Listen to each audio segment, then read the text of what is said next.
Horror Lies. Hey guys, Rob from Georgia here with you, aka VHS82 apostrophe, with yet another Wednesday review. It is random week. It is in the middle of June, really. Week 556 here at Body Bags, and I've got for you a revisiting of a film that I've not seen in quite a while, The Last Exorcism. Daniel Stamm, I believe, is the director. It is an Eli Roth produced film from 2010, and it's an exorcism film. We've got quite of those, don't we? But this one I've been wanting to revisit, really, especially since I just covered The Possession of Hannah Grace, which its lead demon ghost did her own contortions and bends, and really was quite an incredible performance, especially for a newer film, which, the temptation is to rely on CGI, right? Well, The Last Exorcism is another great example. Ashley Bell does her own contortions and bends in this one, which really does add to the aesthetics, I guess, the theatrics of it all. It's nice when things are done in a practical way, or you get some really talented people who can do some of this stuff without the reliance on things like CGI or whatever. So The Last Exorcism, when's the last time you saw this? Have you seen it? Did you let this one go right on by? And can't really blame you if you did. But, so is that but. The one thing Jason, our previous Tuesday reviewer, one of the things he used to stress, I think even in a sort of around the circular way, depending on how you view a film initially, may not be the way you view a film on revisiting it. And so I did see this movie a little bit differently, and I'm gonna talk about it as though most of you have probably seen it. I'm going to try to keep the heavy spoilers off by the wayside, but it's kind of hard to really talk about this film without getting into some of them. So I'm just going to go ahead and start off, man. This really is the story of Reverend Cotton Marcus, played by Patrick Fabian, and he is the standout of this movie. He comes in with such a high level of charisma and just his personality as an actor.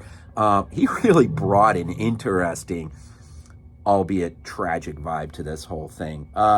Louis Herthum, the guy who plays Louis Sweetser, quite a performance as well, actually, if you want to be honest. And the kid who plays Caleb, his son. The Sweetser family is really the source of much of our angst as we get into. But really, as I said, this is the story of a flawed groomed to be a lifelong pastor whose dad was a pastor, and so it just made sense that he would be raised up into that. And so this comes without the reality of really being rooted in a genuine faith. Now, he might have began with a sense of just a generic sense of belief in God, but he was raised for this, and he had a talent for this. He's a showman, a performer, and he justifies it mostly because, as well as his exorcisms that he has performed, on just the simple notion that, two things. One, he's got to feed his family like anyone, but also, two, he does really truly believe that he's helping people, and he believes that, generally speaking, at least in terms of the exorcisms, that these people aren't really demonically possessed. They've got something more psychological. They've got some heavy impression. They've got something going on, and he believes it's sort of like that. What do you call it? The pill filled with water kind of idea here. He believes that if he just goes through the motions, then if these people come out the other end believing that they have been relieved of some heavy thing, and they live a healthier life, then he's done a good work. Here's the problem. He reaches a point where it's really a combination of, I think it's three things. It's one, he was never really truly invested initially. His son is born with a hearing defect, which sort of really throws him for a loop. And he reads an article about a young child who was suffocated to death during a failed exorcism and is killed. And so, these real three things bring him to the point of it's time to get a regular job and get health insurance, as his family, his son, really needs a new hearing aid. But he decides to help out a documentary crew and open up one last envelope and go with this documentary crew on one last. Let's go help someone out from something that they believe they're impressed by.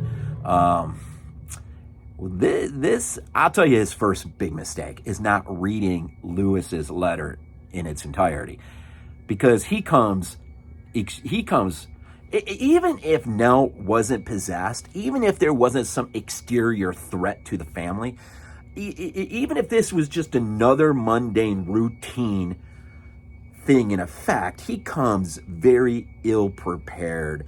He doesn't even know it's a little girl. I say little, she's an older teenager, but he doesn't even realize Nell is the one who's possessed. He just assumes it's Lewis because he doesn't read the whole letter. And unfortunately, it's these flaws that are going to, well, I'm going to be delicate with my words. He helps it's his flaws that help put the final nail into the proverbial coffin, so to speak, of a tragedy that is going to wreak havoc in a family's life. And, and there are things in this movie that really do, get you to not like Cotton. As much of a person as it begs to be loved. I'm trying to think here. He's talking his first meeting with Lewis. He pulls out his Bible. It's filled with Latin and pictures, illustrations, and Lewis is like, "What is this?" And now this is a hardworking farming household, and Cotton's just like, "Oh, you don't know how to read Latin? Really? You got to go there." When they finally get to perform the initial exorcism, Cotton is downstairs counting the money, and Lewis is like, "Is it all there?" And he's like, "No need to count." As he's counting it, it's these types of things.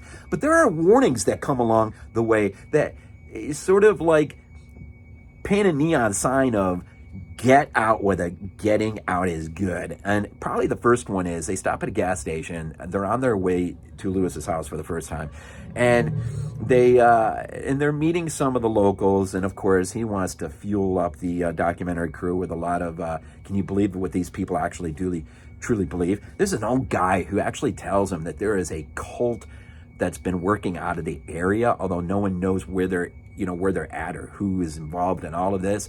That is like the first major warning that you are dealing with something here and you are not equipped or prepared to deal with this.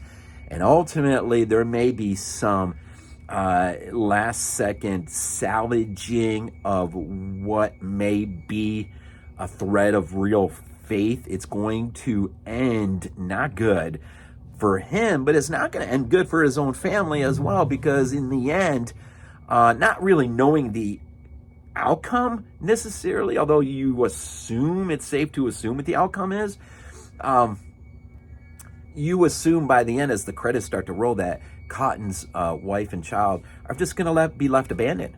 He's never coming home from this, and that is that might be the most tragic part of this entire thing. It's also, I don't know what's more tragic, that or his manipulative way of just pretending this is nothing but a show will aggravate or really be a help to something that is already in the process of going on. I'm trying to be delicate with my words because, if you've never seen it, you ought to check it out. If you're into possession films, it's kind of a different one. It really depends on the perspective you view it with, I guess. I'm trying to think if there's anything. The exorcism scene, the initial exorcism scene, is really awkward, but not for the reasons you think. It really is a show. But it's funny, Caleb, the boy, picks up on something prior to the exorcism, picks up on something that Cotton does as part of his show, and Cotton doesn't want to own up to it, but the boy is well in terms of this is nothing more than theatrics. But he does warn Cotton, if this has a bad result, meaning some harm comes to Nell, he's going to kill him. Whether there's a camera crew there or not, he's going to kill him. I would say the standout moment for me, because it's a moment I wish would have been in the Evil Dead remake, that one from like 2013, I think. Nell goes into her, I don't even know what you really call it, man. But she goes out to the barn, man. She ends up killing a cat, man. It is gruesome, man. It is nasty. And if you've seen the Evil Dead remake, you'll know what I'm alluding to. I kind of wish we would have got that. Not for the fun of seeing an animal killed. This is practical effects. This isn't the Cannibal Holocaust or anything like that, right? I think it just would have added a level of seriousness. Not that the Evil Dead remake was really lacking that necessarily, but I thought it could have amped it up just that much more. But anyways, that is a pretty gnarly scene. I mean, it's been gnarly in a while, I think. I'm just trying to think of. I don't think so. Basically, once he conducts this exorcism and paints the show, counts his money, they leave, and I'm going to pretty much end it here. They go to the motel to spend the night, and him and the crew, and Nell shows up in the middle of the night, and from there, man, it just goes downhill, man. It just goes downhill, and you got a lot of really interesting working elements or moving pieces in this thing. Maybe the most interesting is Louis Sweetser, who is crying out for help, and no one wants to hear it. No one wants to hear it. They want to make blind assumptions about what he may or may not be doing in his own house, and perhaps they're rightful assumptions based on what's being seen. Unfortunately, those assumptions are going to help contribute to a tragic end in this movie. Yeah, there's some other things I could say. I think I'll just leave it by the wayside. I'm just kind of looking at my notes real quick. I think another standout moment for me, and I'll pretty much end it here, is the 10-second scene, if you remember that one. That one was pretty good. So, all in all, Last Exorcism, Eli Roth produced film. On revisiting, I say check it out. I don't know if I would have said this last time I've seen it. But check it out. The end might be a little cliche, and it may be a flawed film. But I think there's enough here that is working, that is an interesting film. So at 13 minutes plus, we'll end it there, I think. Check it out. As always, and if you haven't, it should be uploaded. I hope it is. Life could interject, but we have recorded our latest collaborative effort, our 5 scariest. You may have already seen it, as this will drop on Wednesday, and the show would have dropped prior to this. So if you haven't seen it or checked it out, do look. It should be there uploaded, as long as everything goes smooth. And I'm talking as though everything in front of me will go smooth, so we'll see if things go smooth. Always thank you for the support and what you do for Body Bags each and every day. Thank you so much. And with that, we'll just end things off with Dough Bills. This is not a dream. Not a dream. We might be useful to you.